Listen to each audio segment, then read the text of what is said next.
तो ये किस्सा पूरा 2001 से स्टार्ट हुआ, और जो विवेक थे उस टाइम पर मुश्किल से 4-5 साल के रहे होंगे। तो उनके जैसे जैसे वो बड़े होते रहे, उन्होंने अपने मम्मी पापा से पूछा कि क्या हुआ, हमारे इतने बुरे दिन कैसे आए, क्योंकि एक टाइम पे इनके जो दिन थे वो काफ़ी अच्छे रहे। इनके जो पापा थे तो वो मछलियों का बिजनेस किया करते थे, और जो अदर जैसे मम्मी और बहन जो थी, घर में 5 लोग थे मेनली, और नाना नानी थे। 5 जो लोग थे, 3-4 तो भाई बहन थे, मम्मी पापा थे। तो पापा मछलियों का बिजनेस करते थे, मम्मी और बहन मिलके जो खेती बाड़ी होती है वो सारा संभालते थे सीजन वाइज।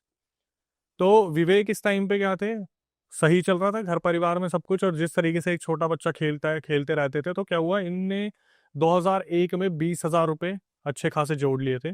और वो क्योंकि लड़के 3 थे, लड़की 1 थी, शादियों के लिए पैसा जोड़ा हुआ था। लेकिन जैसे होता है कि घर की जो भाग दौड़ होती है, और नानी के हाथ में थी उस टाइम पे, तो पैसे सारे उनके पास पकड़ा दिए, चाबी भी उन्हीं के पास थी। तो घर में जैसे आसपास के मेहमान आते रहते हैं, तो उनकी नज़र पड़ गई थी उस पैसे पे। जब वो घर वाले आए, तो एक टाइम पे ऐसा हुआ कि कहीं फंक्शन अटेंड करने जाना था, फंक्शन अटेंड करके घर पे आते हैं तो देखते हैं कि घर का जो दरवाज़ा है वो खुला हुआ है, और लगभग जितने भी पैसे हैं वो सारे चोरी हो चुके हैं। 20,000 रकम 2001 में बहुत ज़्यादा हुआ करती थी। आज के टाइम पे तो लोग ऐसे ही खर्च कर देते हैं। तो ये चीज़ नानी की एकदम से नज़र पड़ती है कि एक 500 का नोट पड़ा हुआ उस टाइम पे। तो जब वो घर के अंदर जाती है, देखती है, तो भाई सारे पैसे चोरी हो चुके थे, और घर में मातम का माहौल हो गया था, क्योंकि पैसे जोड़ने में बहुत वक्त लगता है। बिहार को छोड़ के पंजाब के एक टाउन में रह रहे थे, उसका नाम तो लेना ठीक नहीं रहेगा। तो इन्होंने क्या करा, पता लगाने की कोशिश की। तो उस टाइम पर जो हमारे पुलिस डिपार्टमेंट था इतना स्ट्रोंग नहीं था बातचीत करने में, निकालने में, 2001 की बात मैं कर रहा हूँ। तो इन्होंने कहीं अपनी एक गुरुमा थी, उनसे बात करी, जो इनसे घर के 50 किलोमीटर दूर रहती थी। तो उन गुरुमा ने बताया कि आपके पैसे कहीं बाहर वालों ने चोरी नहीं करे, आपके आसपास ही लोग रहते हैं, उन्होंने आपके पैसे चोरी करे हैं। तो इनके पापा कुछ टाइम पहले तक ड्रिंक करते थे, उन्होंने ड्रिंक क्विट की थी, लेकिन ये जो सदमा लगा इस चक्कर में उन्होंने फिर दोबारा ड्रिंक स्टार्ट करी। तो जब इनकी पिताजी को पता चला, यार हमारे घर के आसपास वाले लोगों ने ही पैसे चोरी करे हैं, तो ये क्या करते हैं, अपने घर आते हैं और उनसे बातचीत करना शुरू करते हैं कि आपने हमारे पैसे चोरी करे हैं, हमें कहीं से पता चला है। तो भाई कौन एक्सेप्ट करेगा इस चीज़ को कि हमने पैसे चोरी करे हैं। तो इनके पापा ने जाके पुलिस वालों में कंप्लेंट कर दी कि ऐसे ये 4 जने हैं जो हमारे रिश्ते में ही लगते हैं आसपास में, इन्होंने हमारे घर से 20,000 रुपये चुराए हैं। तो सुबह के टाइम पे कंप्लेंट की थी, और शाम तक पुलिस वालों ने उन चारों लोगों को उठा लिया। तो वो लोग भी भाई शाणे थे, पैसे चोरी करे, उसी पैसे में से कुछ एडजस्ट वगैरह करके वो वापस आ गए। तो फिर इनके पापा ने आज बहुत ज़्यादा ड्रिंक कर ली थी, और ड्रिंक करने के बाद सबको गालियाँ देनी शुरू कर दी कि तुमने हमारे पैसे चुराए हैं, मुझे मालूम पड़ गया। तो उनमें से एक इंसान था जो चाहता था कि यार इसका मैं कैसे भी मुंह बंद कर दूं। वो इंसान आके बोलता है कि अगर आपको लगता है कि हमने आपके पैसे चोरी करे हैं, हालांकि उसने चोरी कर रखे थे, लेकिन कॉन्फिडेंस से ये चीज़ बोली कि अगर आपको लगता है कि हमने आपके पैसे चोरी करे हैं तो आप प्रूफ कर दो। आप प्रूफ कर दोगे तो हम आपके पैसे दे देंगे अगर हमारे पास होंगे तो। तो इसके पापा ने बोला एक काम करना, कल सुबह ना आप मेरे साथ चलना, मैं आपको प्रूफ करवाऊंगा। तो अगले दिन ये भी इंसान तैयार हो गया, क्योंकि इस इंसान को नहीं पता था ये किसी ऐसे के टच में है जो भाई देख के बता देगा कि चोरी वोरी तुमने करी है। वही 50 किलोमीटर दूर गुरु माँ के पास जाते हैं, और गुरु माँ सीधा देखते ही बोल देती है इसके पापा को, विवेक के, कि तुम तो चोर को ही अपने साथ लेके आ गए। तो वो जो दूसरा बंदा था वो एकदम से ऑफेंड भी होता है, थोड़ा सा घबरा भी जाता है। तो वो दूसरा बंदा बोलता है कि आप ऐसे कैसे बोल सकते हो कि हमने चोरी की है, मैंने चोरी किया है। तो वो बताती है, क्यों 3 दिन पहले जब तुम सारे जितने भी लोग थे दारू पी रहे थे, जब प्लान बना रहे थे कि हम इनके घर से पैसे उड़ाएंगे, हमें पता है पैसे कहाँ रखे हैं, तो तुमने सोचा था कि तुम बच जाओगे। तो एकदम से घबरा जाता है कि यार ये बात तो थोड़ी सीक्रेट थी कि हम ऐसे दारू पीते वक्त प्लान बना रहे थे। तो वहां पर वो इंसान बोल देता है ठीक है हमने लिए हैं, और घर जाके मैं पैसे दे दूंगा। वहां से ये लोग घर आते हैं, और घर आते आते शाम हो जाती है। तो इसके पापा को लगता है कि भाई सुबह शायद ये पैसे दे देंगे। सुबह वो जो इंसान था जो साथ में गया था वो क्या करता है, अपने सारा घर का सामान बिखेर के और पुलिस कंप्लेंट विवेक के पापा के ऊपर ही डाल देता है कि इन्होंने हमारे घर के पैसे चोरी करे हैं। अच्छा। उन्हीं पर इल्जाम डाल देते हैं। अब पुलिस वालों को तो पता ही था ये केस क्या चल रहा है। पुलिस वालों ने विवेक के पापा को उठाया, और उठाने के बाद लेके गए अपने साथ जेल में, वहां पे लॉकर में, और बातचीत करने के बाद उन चारों को भी बुला लिया। भाई आपका पता है किसने क्या कर रखा है, ये शरीफ सा आदमी है, अपने मछलियों का काम करता है, तुम इसे फंसाने की कोशिश कर रहे हो, अगर तुमने पैसे लिए हैं तो दे दो। और जो दरोगा था उससे छोटे वाले कुछ बिके हुए थे, तो दरोगा को पता तो चल ही जाता है कि क्या चल रहा है। उसने साफ साफ बता दिया कि तुमने पहले भी अपने आप को छुड़वाने के लिए अंदर अंदर पैसे खिलाए थे, और एक शरीफ से इंसान को तुम फंसाने की कोशिश कर रहे हो। तो कोशिश करो कि अपने निपटा लो और पैसे दे दो इनके। तो वहां पर से वो इंसान जो विवेक के पापा थे वो छूट जाते हैं। तो ये जो विवेक के पापा थे, ये गुरु माँ के पास जाते हैं दोबारा, और उनसे बोलते हैं कि माँ, मैं एक लगे हाथ ना पकड़ना चाह रहा हूँ, कि कोई मेरे सामने आके ना पकड़ा जाए कि इन्होंने हमारे पैसे लिए हैं। तो गुरु माँ बोलती है कि तुमने बताया था तुम्हारे घर के बाहर ना 500 का नोट मिला था, वो एक बार मुझे दो। तो 500 का नोट लेके कागज में बांध देती है कुछ अभिमंत्रित मंत्र करके, और बोल देती है अपने घर के पेड़ के आगे ना इसे टांग देना, जो भी चोर होगा इसे लेने के लिए आएगा और लगे हाथ उसे दबोच लेना। इसके पापा घर आते रात के टाइम पे, अच्छी तरीके से इधर उधर देखते कोई नहीं है ना, पेड़ पे वो कागज टांग देते हैं। बताया था कि 10-12 घंटे के अंदर वो इंसान जो चोर होगा वो आके पैसे निकालने की कोशिश करेगा। तो इसके पापा बैठे रहते, पूरी रात जगे रहे। सुबह के जब 10 बजने वाले थे, तो एकदम से देखते हैं एक आदमी निकल के आता है और वो कागज निकालने की कोशिश करता है। कहाँ से नहीं पता, जैसे होता ना, देखते ही वशीकरण हो गया, अट्रैक्ट हो गया। तो इसके पापा पकड़ते कि अब बता, अब तू इस कागज को चुराने क्यों आया, इसमें पैसे रखे थे, तुझे कैसे पता चला। तो वो इंसान एकदम से होश में आता है कि यार ये कैसे हो गया, मतलब मैं कैसे आ गया यहाँ पर। फिर बोला कि तूने मेरे पैसे चोरी करे हैं, तुम सब मिलके पैसे दे दो वरना तुम्हारा बहुत बुरा होगा। आज रात भी इसके पापा ने बहुत ड्रिंक करी, और आज रात क्या करें, इसके पापा ने हद से ज्यादा गालियां दे दी उनको, माँ बहन की और दुनिया भर की गालियां दे दी। तो वहां से क्या हुआ भाई, वो जो 4 जने थे ना वो चिढ़ गए बुरी तरीके से कि अब नहीं छोड़ेंगे इन्हें, कि पैसे तक का मामला तो ठीक था, इन्होंने तो गाली गलौज कर दी, माँ बहन की, सारे रिश्तेदार ऐसे वैसे घेर लिए। उन चारों ने क्या करा, विवेक की मम्मी के ऊपर मारण क्रिया करवा दी, जो विवेक की मम्मी थी। अब ये कैसे पता चला भाई, इनकी मम्मी की जो एक्टिविटी थी वो पूरी तरीके से बदल गई, लेकिन जैसे होता है ना हल्ला गुल्ला होता है, कुछ होता है। इनकी मम्मी का क्या सीन था कि तबीयत बहुत ज्यादा खराब हो रही है, बहुत ज्यादा खराब हो रही है, वॉमिटिंग आ रही है और बहुत ज्यादा वजन गिर गया। तो उस टाइम पर विवेक भी जो था, मैंने जैसे बताया 5-6 साल का था, तो वो पलती उम्र होती है जहां पर वो देख रहा है मम्मी के साथ क्या हो रहा है, और एक बच्चे के दिमाग में ये चीजें छप सी जाती है। एक बेटी थी जो सेवा कर रही थी, तो इन्हें ये तो पता चल गया था कि गुरु माँ जो है वो देख के चीजें बता सकती है, पर इस चीज का कोई सॉल्यूशन नहीं है। तो ये पता करना शुरू करते हैं कि यार 1-2 महीने निकल गए, और अब सिंपल सी चीज है, जब घर का एक इतना बड़ा सदस्य बीमार हो जाएगा तो ये चोरी चकारी से ध्यान हट जाता है कि इंसान की जिंदगी बचाओ, वो ज्यादा जरूरी है। और ये करा भी इस मकसद से क्या था, इनको इस चीज में बिजी कर दो। और भाई ये चीज ना, आप ऑडियंस भी ध्यान से सुनना और आप भी ध्यान से सुनना कि यहाँ से ये जो शुरुआत हुई है कहाँ तक जाएगी। ये अपने पता करना शुरू कर दे कि यार कहीं पता करे कोई ऐसा इंसान मिले जो इस मारण क्रिया को कटवाए या फिर काट करे इस चीज के। अभी तक इन्हें ये तो पता था कि कुछ ना कुछ तो गड़बड़ है, किसने करा है क्या करा है ये नहीं पता।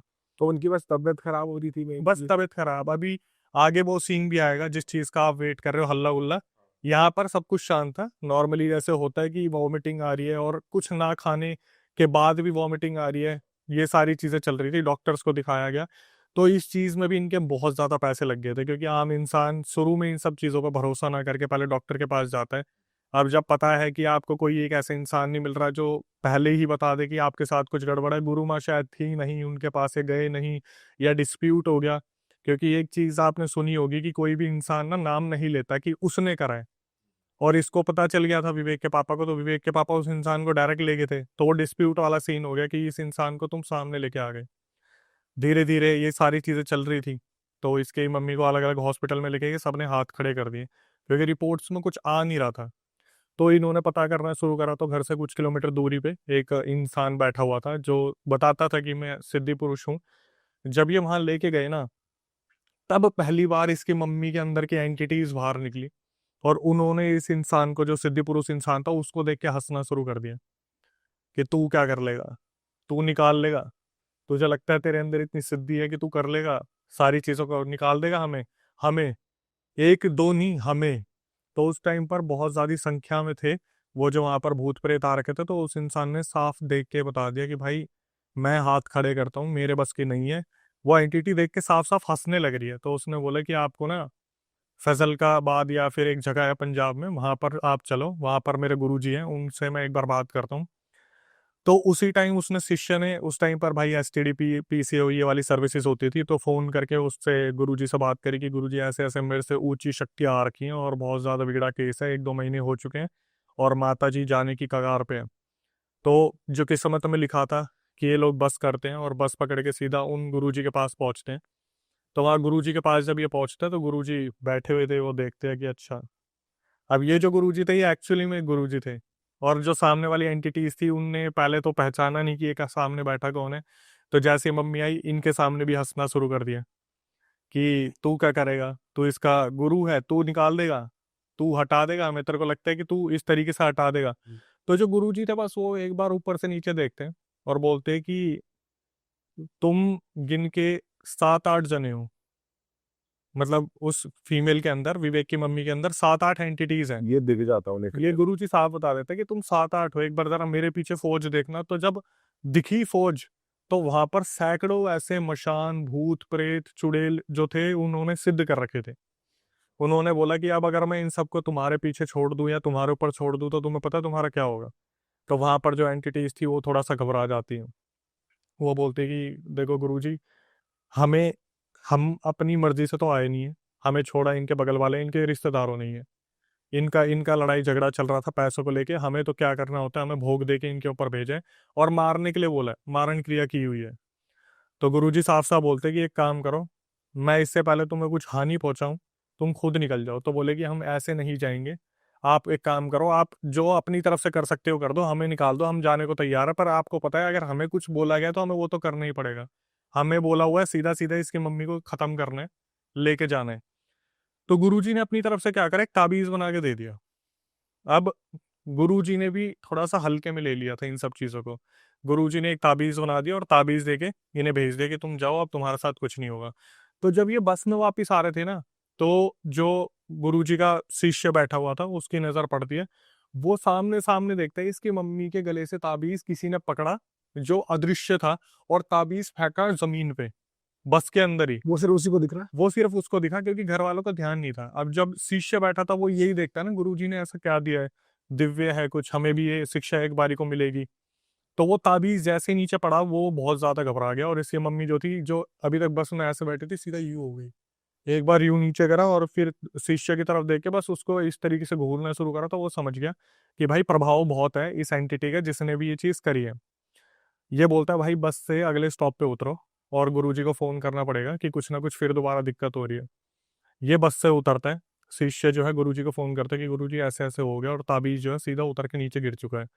तो ये जो गुरुजी थे वो भी समझ चुके थे, भाई दूसरी पार्टी को पता चल गया कि इन्होंने उतारा करवा लिया है। तो गुरुजी ने बोला कि एक काम करो, इनको घर तक मत पहुंचने देना, इन्हें वापस लेके आ जाओ मेरे पास। शिष्य अपनी तरफ से इन्हें वापस लेके जाता है गुरुजी के पास।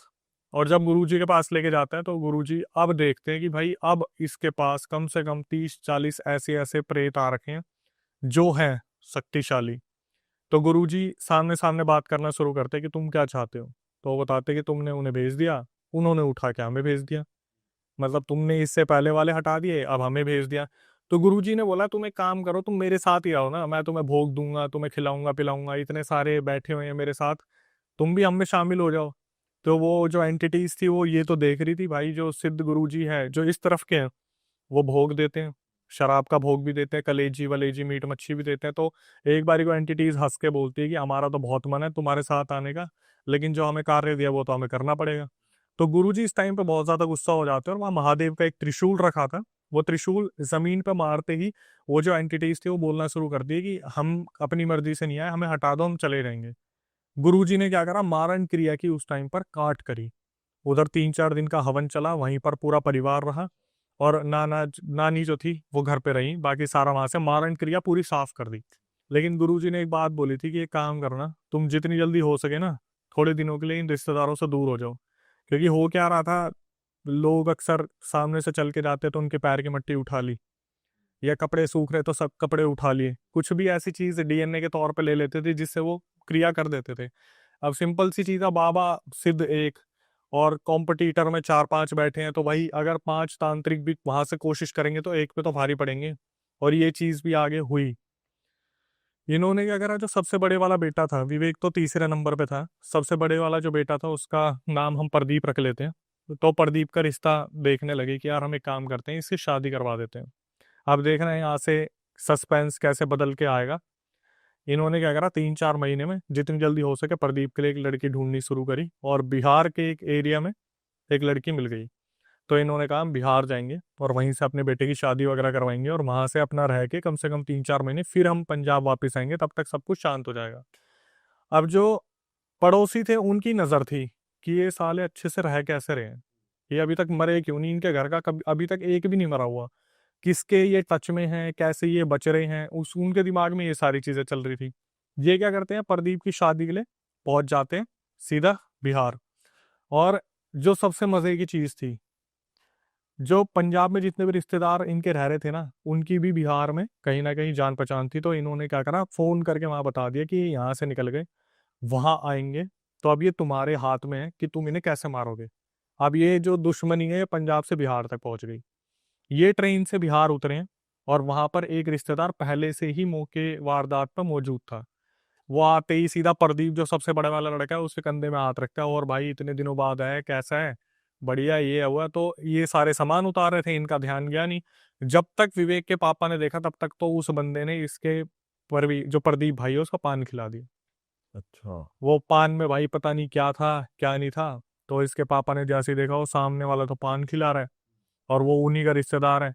तो इसके पापा ने डांटा कि तुझे शर्म आनी चाहिए, इतनी मुश्किल से हमारे लाखों रुपए कट के लगे हैं तेरी मम्मी के इलाज में, और गुरुजी ने बोला था कि तेरे को ये सब कुछ नहीं करना, तू भाई यहाँ पे बैठ के पान खाने लग रहा है।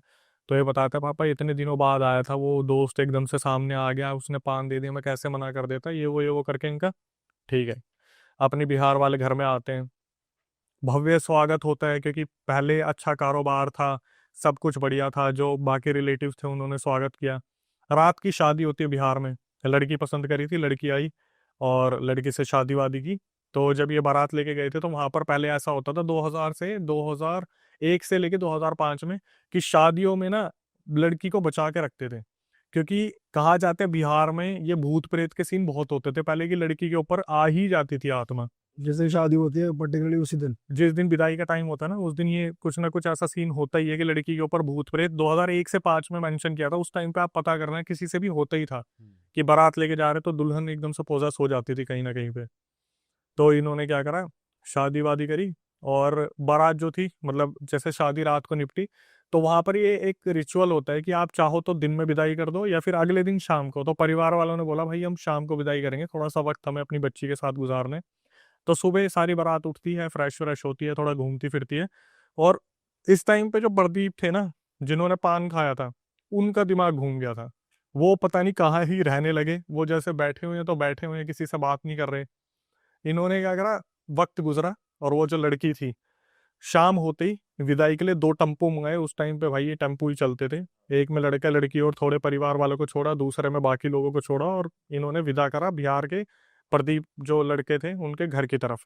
ये जा रहे थे और एक पुलिया आई, पुलिया पे जो दुल्हन थी वो हो गई पोजेस, उसके ऊपर कोई एंटिटी आ गई पुलिया के ऊपर एग्जैक्टली, और पुलिया वहीं पे टेम्पो वम्पू सारे रुकवा दिए। और पुलिया पे क्या पूछा गया कि वो जो प्रदीप था उसे बोला भाई तुम अपनी पूछो इससे क्या हुआ है। तो वहां पर उसके ऊपर एंटिटी आ रखी थी लड़की के ऊपर, और लड़की बोलना शुरू करती है कि ऐसा है, मैं तो अपने लड्डू का भोजन लेने आई हूँ, मेरे लिए ये जितने भी लड्डू है ये तुम इसमें फेंक दो पुलिया में और मैं चला जाऊंगा। तो इनका यही था यार, अगर किसी एंटिटी से भी नॉर्मली बात हो रही है, वो साला लड्डू मांग रहा है, फेंक दो लड्डू, लड्डू और आ जाएंगे। उसने क्या करा, प्रदीप ने सारे लड्डू फेंके, वो एंटिटी वहां से निकल गई। हाँ। ये हो गए नॉर्मल। अब इसका भी कनेक्शन है, ये आ जाते हैं घर, और घर पे आने के बाद मुश्किल से, जैसे बिहार वाले घर पे आए, मुश्किल से इनका 1 महीना भी मुश्किल हुआ होगा।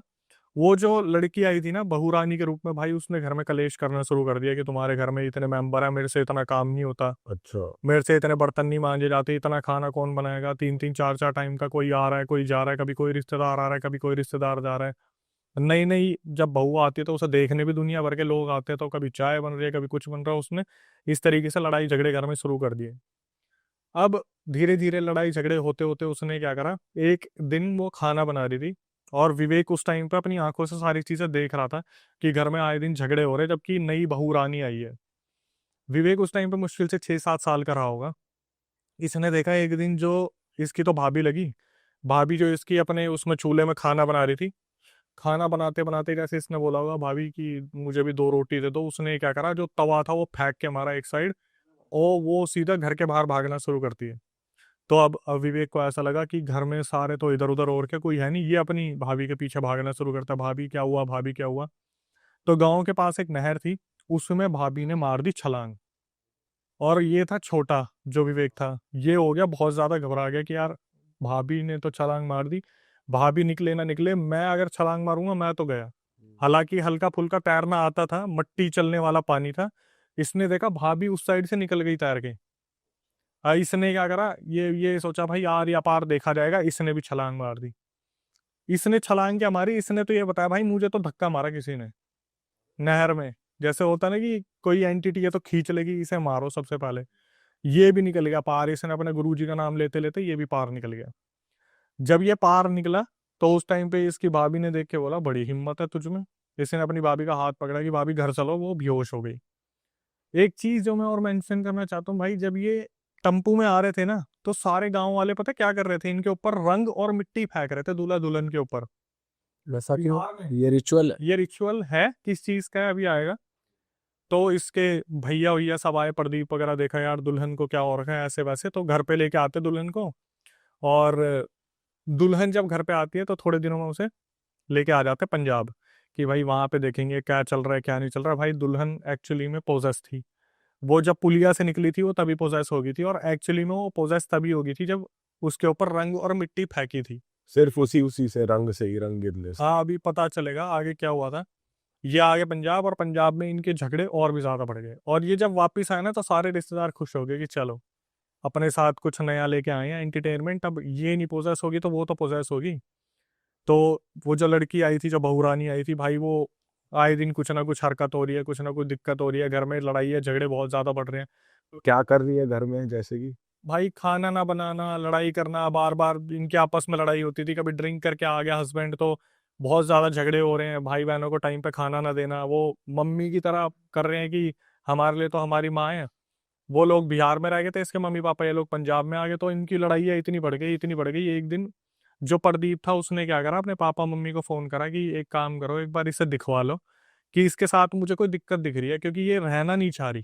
तो जिस टाइम दिखवाने की बात चल रही थी ना, उस टाइम इस लड़की ने क्या करा, वहां पे शाउट करके एकदम से बोली तुम किसी से ही दिखवा लो, मतलब जैसे एंटिटी आ जाती, किसी से भी दिखवा लो, जिससे दिखवाना दिखवा लो, मैं नहीं जाऊंगा इसके अंदर से। उस लड़की के अंदर से आवाज आई, मेल की किसी की, कि मैं नहीं जाऊंगा इसके अंदर से। ये समझ गए भाई कि इसके साथ कुछ ना कुछ कर रखा है। लेकिन इनके दिमाग में ये चल रहा था यार पंजाब आए हमें मुश्किल से 2 दिन हुए हैं, किसने कर दिया, मतलब अभी तक तो साइड वाले भी एक्टिव नहीं हुए, तो करा किसने है। ये पहुंचते हैं अपने गुरुजी के पास, तो गुरुजी भाई ऐसी बात बता देते हैं कि ये कौन सा चैप्टर खुल गया। गुरुजी बोलते हैं भाई ये और किसी ने नहीं करा, लड़की के नाना ने ही करा है। हाँ। लड़की के नाना ने करा है। तो ये पूछते हैं लड़की के नाना ने क्यों कर दिया, तो उन्होंने बताया कि वो इस शादी के सख्त खिलाफ थे, तुम्हारा भाई प्रदीप उन्हें एक आंख पसंद नहीं है, ठीक है। और वो जो मिट्टी और रंग फेंकने वाला रिचुअल था, तो जितने भी तुम्हारे नाना के जान पहचान के आदमी थे ना, वो एक तरीके से काला जादू परफॉर्म कर रहे थे वहां पे, मिट्टी और रंग फेंक के। तो पूछा गया अब क्या करना है, तो बता दिया कि अगर मैं इसे ठीक भी कर दूंगा तो उसके नाना को भी अच्छी खासी काले जादू की विद्या है, वो फिर दोबारा इसे कर देगा। यहाँ पे इन्होंने क्या करा, एक डिसीजन लिया कि भाई हम इसका उतारा करवा के और इसे हम भेज देंगे वापस, मतलब डाइवोर्स ले लेंगे, क्योंकि जब नाना नहीं चाहता रखना लड़की को, घर वालों ने तो भेज दी, कैसे ना कैसे रिश्ता भी हो गया, क्योंकि बताया था मैंने प्रदीप के बहुत जल्दबाजी में रिश्ता देखा गया था। तो नाना को पता चल गया कि भाई ये लड़की को रखने नहीं वाले, तो नाना जी को बुलाया उन्होंने बिहार से और बोल दिया हम आपकी लड़की को रख नहीं पाएंगे। तो नाना बोलता गया कि मैं अपनी लड़की को तो लेके जा रहा हूँ, लेकिन तुम्हें पूरी तरीके से बर्बाद कर दूंगा। अब ये चीज बगल वालों को भी पता चल गई, और दुश्मन दुश्मन दोस्त हो गए कि चलो भाई हम तो थे ही साथ में, ये और हो गए। अब इन दिनों क्या हुआ ना भाई, जब ये लास्ट गुरुजी के पास होके आए थे, तो इसके बाद इन्होंने गुरुजी से थोड़ा सा मिलना कम कर दिया था। और जब ये गुरुजी के पास गए थे ना कि ऐसे ऐसे दुल्हन के साथ हो गया, तो गुरुजी भी थोड़ा नाराज हो गए थे कि तुमने मुझे शादी में नहीं बुलाया, वैसे कोई काम होता तो तुम मेरे पास आते हो, तुमने वैसे मुझे शादी में बुलाया नहीं। तो इन्होंने बोला कि इतनी जल्दीबाजी में सब कुछ हुआ, यहाँ से उतारा करके ऐसा हो गया वैसा हो गया। तो गुरुजी ने बोला कोई नहीं, ये तो इसके नाना के भेजे छोटी मोटी आत्माएं हैं, इन्हें तो मैं रख लूंगा अपने पास। तो एग्जैक्टली 16 जिन थे उस औरत के ऊपर जो उसके नाना ने भेज रखे थे कि लड़की को आप हार्म नहीं करोगे, इनका घर बर्बाद करना है आपको। तो वो क्या करा, उन सिद्ध गुरुजी ने अपने बांध के अपने पास रख लिए। ठीक है भाई, नाना जी लेके चले गए दुल्हन को, और दुल्हन को ले जाने के बाद बोल के चले गए मैं बर्बाद कर दूंगा। अब उस नाना ने क्या करा, फिर प्रदीप को टारगेट बनाया। प्रदीप के ऊपर कुछ ना कुछ होने लगा धीरे धीरे वही घर में। फिर दोबारा अब लड़का जो है वो लड़ाई करना शुरू कर रहा है, कोई ना कोई दिक्कत करना शुरू कर रहा है। तो इन्होंने फिर दोबारा किसी और से अप्रोच करा। एक चिंतपूर्णी में वहां पर एक तालाब है, तो वहां पे बताते कि अगर आपके साथ कोई दिक्कत है ना, वहां पर आप उस तालाब में नहा के आ जाओ, तो उस तालाब के अंदर जितनी भी एंटिटीज है वो बंद जाती है। किसी ने इस तरीके से बताया कि भाई आप बाबा के पास जाते हो 50-50 100-100 किलोमीटर दूर, एक बारी में ले जाओ चिंतपूर्णी के पास एक तालाब है उसमें नला दो, सारी एंटिटीज अंदर रह जाएगी। उनमें एक एंटिटी थी जो बहुत स्ट्रांग थी। उस एंटिटी ने ये चीज सुन ली। वो एंटिटी क्या करा उसने, वो घर में ही रहेगी। बाकी सारे कितने 300 भूत थे प्रदीप के ऊपर जो उसके नाना ने छोड़े थे, वो सारे तालाब में बंध गए। और जब ये वापिस आए ना, तो आराम से बैठे थे सारे। 2 दिन तक प्रदीप बिल्कुल नॉर्मल था, सब बहुत खुश थे कि चलो भाई फाइनली सब उतर गया। तो 2 दिन बाद वो एंटिटी निकल के आती है, और सीधा जैसे होता ना सबके सामने, विवेक जो रिकॉर्डिंग में भेजा उसने बोला भाई मेरे आंसू छूट गए थे कि मेरा भाई के अंदर से कौन बात कर रहा है। तो वो एंटिटी आके बोलती है तुम्हें क्या लगा तुम वहां लेके चले जाओगे तालाब में निला दोगे तो मैं वहीं बंद के रह जाऊंगा। बोला मैं इतना मूर्ख नहीं हूँ, मेरे बगल वाले मौज मस्ती करते होंगे, मैं पूरा ध्यान देता हूँ कि तुम लोग क्या प्लान कर रहे हो। मैं तो यहीं रह गया था, तुम लेके चले गए 300 को बंद वाले, चिंता मत करो शाम तक 500 और आ जाएंगे। चेतावनी दे रहा पूरी। सीधा बोल दिया कि तुम चिंता मत करो 500 और आ जाएंगे। और भाई यही हुआ। शाम को क्या हुआ, प्रदीप बाहर निकला और सीधा ठेके पे गया और वहां से दारू उठाई, और दारू उठाने के बाद घर में जितनी भी रोटियां बनी थी ना 12-13 टुकड़े तोड़ के, ये तेरा, ये तेरा, ये तेरा, सारे भूतों को खाना दे रहा था। और भाई घर वालों ने ये चीज देखी, और मम्मी पापा बिहार में थे, इनके तो पैरों तले जमीन निकल गई। तो जो छोटे वाला भाई था प्रदीप से, उसने बोला कि भाई एक काम करता हूँ मैं अपने दोस्तों को बुला के लाता हूँ और इसको साले को बांधते हैं, कुर्सी से बांध के बेड़ियों से सब पूछेंगे है कौन। भाई वो जो लड़का था उसके अपने बिहार में अच्छे खासे दोस्त थे, उसने 7-8 बंदे बुला लिए और प्लान करा, पी तो रखिए होश होगा नहीं, पकड़ के पूछेंगे ये भाई है कौन।